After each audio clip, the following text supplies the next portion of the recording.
Hello, world. Hello, our YouTubian friends and viewers and others.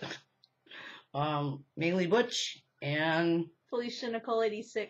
coming at you from our secret filming place. Our dining room. Our dining room, yeah. With the wall, and the Bendaroos, which I still haven't put up the film about the Bendaroos, but I will get to it. We are going to do a response video tonight to Timido66, who is doing this YouTube interactions project where she's putting out these random questions from a game called Table Topics, and we answer the random questions. So we have 6 random questions to answer tonight. And the first question is, would you like to be most proudest of your accomplishments or your character? That's an easy one for me. You can't take your accomplishments with you, but your character is part of your spirit. So I'd have to be most proudest of my character. Right, I agree. I mean, your character follows you through life and death. You're not remembered usually for your accomplishments unless you do something very famous. In your family, you're more remembered for the character you are and how you conducted yourself and how you carried yourself through life. So, question number 2. If you could change one thing about the way you look, what would it be? That's easy. Smaller boobs. No. You would really do that? To me? No, it's not. No. I guess having a girlfriend with a 40D would make any butch proud. Yeah. What would you really change? I really hate to say this, but I wouldn't change anything. Really? Mm-hmm. I would be 3.5 inches taller. Yeah, I would really like to be like 5'8", and I'm only like 5'4", 5'3.5" on bad days. Anyway, yeah, I would want to be taller if I could change that. So without pain being involved, that is. So okay. If you could have a conversation with a deceased friend or relative, who would you choose? Well, I think that I would choose to go back and have a conversation with my grandmother, who died when I was 11. Her and I were very close, and I would want to know what she thought about the person that I turned out to be, because I think that some of my character is formed by how strong a woman she was, and how she taught my mother and my aunts to be strong women, and they in turn taught myself and my sisters and my female cousins all to be very strong women. I come from a family of hard-headed, strong-ass Maine women, so they can swing an axe or a frying pan just as readily. So, who would you choose? That's a tough one because my mother's mother, my grandmother, raised me, and she was probably my favorite person. I'd have to say it'd be a toss-up between my grandmother and my little brother, who died about almost 3 years ago this coming August. He was involved in a drowning accident. But if I had to have a conversation with him, it would be, for him to just give me a little bit of strength to say it's okay. Because if it weren't for him, I probably wouldn't have half the strength I have today to be an out and proud femme. Right. Yep.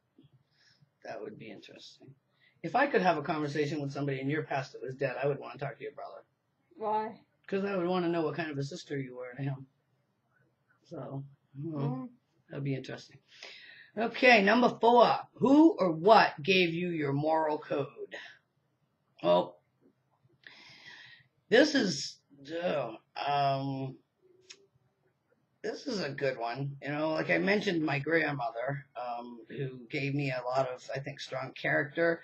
My moral code, I think my mother and father really instilled a lot of that in myself and my siblings. I also spent, a chunk of my late teens and early 20s in the military. which I know I really developed my strong morals a lot during that period. I think when you're in your teens, you're still learning and you really aren't who you're gonna be, so you don't have a real super moral code at that point. Um, but I think that developing in my 20s between the service, my father was a big influence, very strict Marine, uh, and then later in life my morals sort of changed. I think they do. I think when I was younger I emulated my father a lot in sort of his Republican politics. And then as I got older and started to make more of my own observations of the world, and had people come into my life that had very different views, I think I changed, to thinking in a more liberated and progressive manner. So, yeah. So several people. There's my parents, obviously. And you were raised what? Is that Southern Baptist or Southern something like Baptist, which is pretty high and tight, I guess. Yeah, their moral code is pretty strong. Yeah. Not that it's right. Not that it's wrong either, So. Okay. My parents did a lot of that. My grandmother mostly, Because you said you were raised by her?